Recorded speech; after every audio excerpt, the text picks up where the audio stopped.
Bonjour à tous, aujourd'hui je viens vous faire découvrir la gravure sur Tetra Pak. Alors le Tetra Pak, c'est les emballages de lait, de jus de fruits, etc. Donc on découpe des plaques dans ces emballages-là. Voilà. Et après on va venir graver et imprimer. Aujourd'hui je vous montre comment graver et dans quelques jours je posterai une vidéo pour vous montrer comment imprimer à partir d'une machine comme la Mademoiselle Toga pour les découpes, etc., les embossages. Alors, pour vous faire la démonstration, j'ai pré-décalqué un petit jack, puisque j'aime bien Tim Burton. Et je vais vous montrer comment faire au plus simple. Après, on peut très bien dessiner de base directement sur la plaque.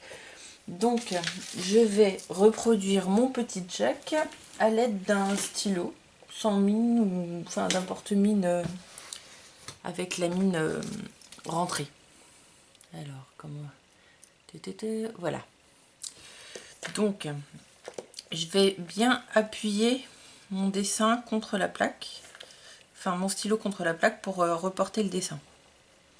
Voilà, c'est du décalcage hein, jusque là.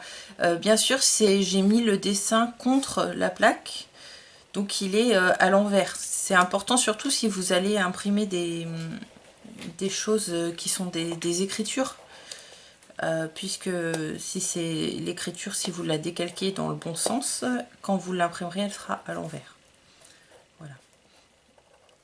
Alors,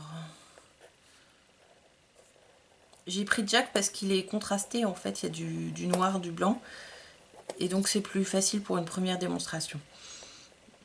Donc là, vous voyez, je suis en train d'appuyer avec mon crayon sur la plaque juste pour décalquer mon dessin. J'appuie pas trop fort non plus, mais je veux que ça marque un peu en dessous pour que je puisse après le reporter, enfin, qu'il soit bien reporté. Voilà. On va y arriver. J'ai un peu bougé, mais bon, c'est pas très grave, c'est juste pour une démo. Voilà. Hop. Voilà, c'est bon. Alors, voilà, j'ai à peu près, je dis bien, le jack décalqué. Alors maintenant, je vais utiliser, alors on peut utiliser une pointe de compas. Moi j'ai trouvé ce petit bidule qui est un truc, je sais pas exactement à quoi ça sert. Je pense que c'est un poinçon. Et ça marche assez bien. Donc voilà, une pointe de compas marche aussi, ou la pointe d'un cutter, mais c'est un peu moins maniable. Donc avec la pointe, en fait, on va venir creuser dans le Tetra Pak sur les traits qu'on veut imprimer. Alors tout ce qui sera en creux, c'est ce qui sera imprimé, donc en noir. Tout ce qui reste en alu sera blanc. Enfin plutôt gris en fait, mais voilà. Alors on va faire d'abord les contours. Voilà.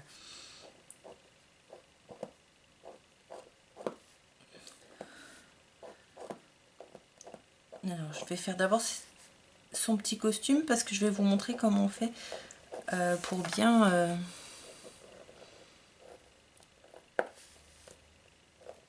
J'ai du mal à parler et à agir en même temps, je suis désolée. Je vais vous montrer comment on fait pour avoir du noir en fait. Parce qu'on va pas hachurer tout notre truc, ça ferait un gris. Donc on va carrément utiliser un outil comme un cutter. Alors moi j'ai des gouges etc. Pour la gravure, j'utilise ça. C'est tout aussi bien. Mais un cutter ça va aussi. Hein. Voilà. Alors on y va. On découpe. Alors, je vais pas tout faire en une fois, je vais faire petit bout par petit bout, ce sera plus simple. Donc je vais retirer en fait la couche de dessus. Comme ça permettra d'avoir un aplat noir à l'impression après.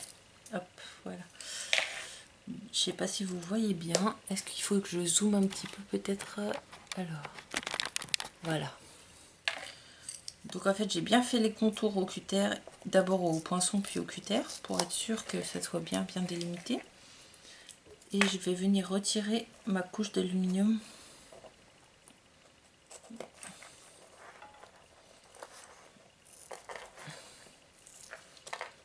Alors si j'avais pas bien découpé, j'irais arracher jusque dans la zone que je veux blanche. Alors il faut vraiment bien préparer son support, c'est important.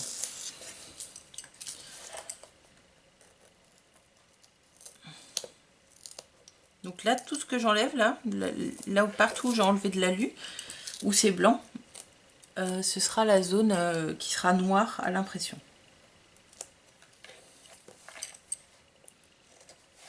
Voilà.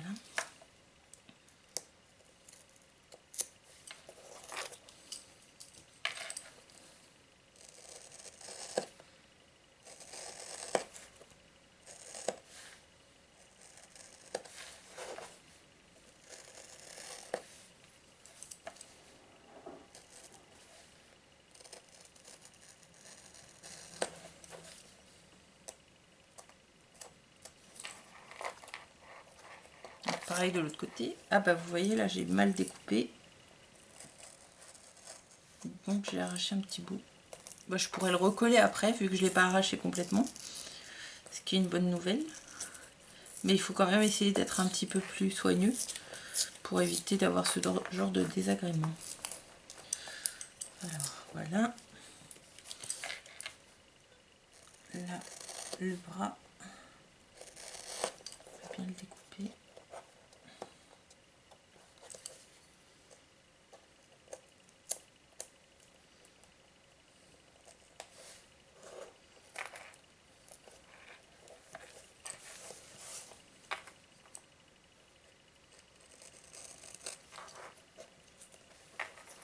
Voilà. Alors. Donc du coup vous avez vu, c'est faites ce que je dis et pas ce que je fais quoi. Donc là, je fais la ligne qui sera imprimée en noir. Je vais faire les petits boutons.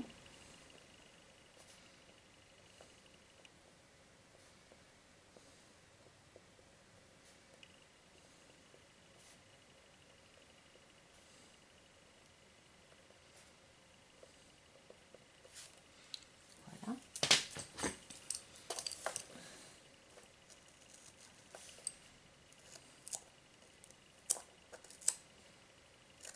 J'enlève encore le papillon. Bon, je l'ai beaucoup simplifié le jack pour la gravure, hein, parce que les petits détails, je me suis dit que c'était peut-être pas hyper démonstratif de la technique. Il fallait que ça aille vite pour la vidéo. Alors, donc là je fais le contour de la tête de Jack. Donc il faut bien appuyer, il ne faut pas hésiter à repasser plusieurs fois pour bien creuser le sillon si besoin.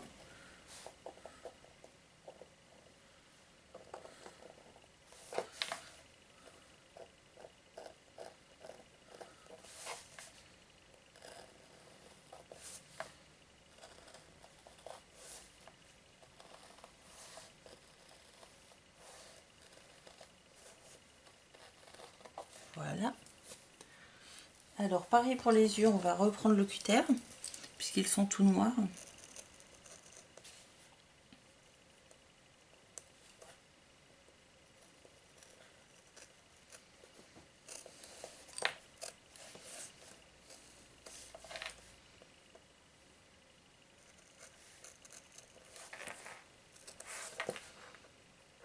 Et on va y aller et arracher. Allez, vas-y. Voilà. Donc là, ce sera tout noir. Rebelote sur le deuxième œil.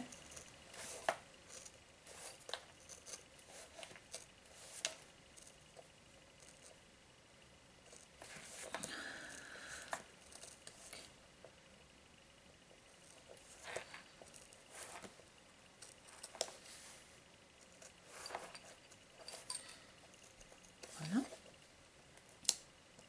Alors, on y va. Il faut faire attention de ne pas se couper quand on utilise des instruments comme ça. Moi, je suis la reine de la catastrophe. Alors, c'est pas forcément très difficile, mais moi j'ai un peu du mal avec mes mains. C'est pour ça que vous avez l'impression que je galère un peu. Alors, on fait son petit sourire. Voilà.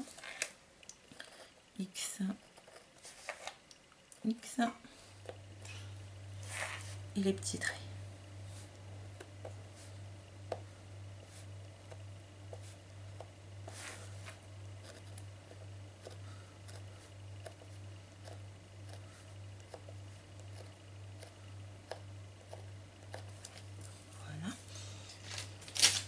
Ensuite, on peut utiliser du papier de verre pour faire des ombrages en fait. Alors moi j'aime bien quand les angles de ma plaque sont un petit peu ombragés, alors je fais comme ça.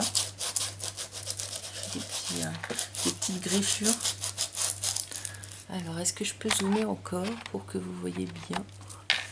Tac, voilà.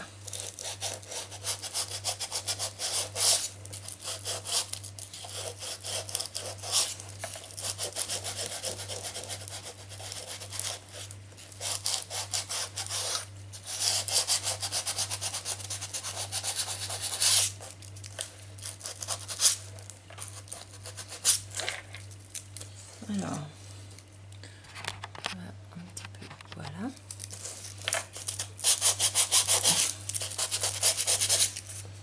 Et puis je vais faire un petit peu sous les yeux de Jack parce qu'il est un peu cerné en vrai.